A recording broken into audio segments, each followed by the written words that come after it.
বাংলাদেশ নৌবাহিনী ৪৮ জন ভারতীয় জেলেকে গ্রেপ্তার করেছে, যার মধ্যে ১৪ জন শনিবার রাতে, যারা গত ২০ দিনে বাংলাদেশি জলসীমায় অনুপ্রবেশ করেছিল। তারা ৩টি ট্রলারও জব্দ করেছে। জেলেরা সকলেই পশ্চিমবঙ্গের দক্ষিণ ২৪ পরগনা জেলার সুন্দরবনের কাকদ্বীপ এলাকার বাসিন্দা। ১৩ জুলাই দুটি ট্রলার এফবি ঝাড় এবং এফবি মঙ্গলচণ্ডী আটক করা হলেও তৃতীয় নৌকা পারমিতা শনিবার রাতে আটক করা হয়েছে।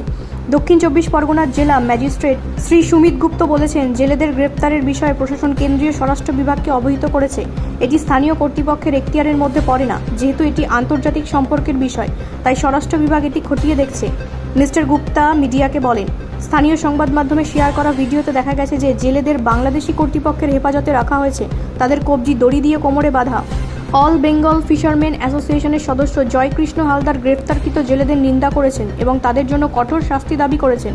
আমরা সিদ্ধান্ত নিয়েছি যে কেউ সমুদ্র সীমার বাইরে বেরোতে পারবে না, এমনকি যদি আমরা কোনো মাছ না ধরি এবং খালি হাতে ফিরে আসি এবং অনাহারে থাকি।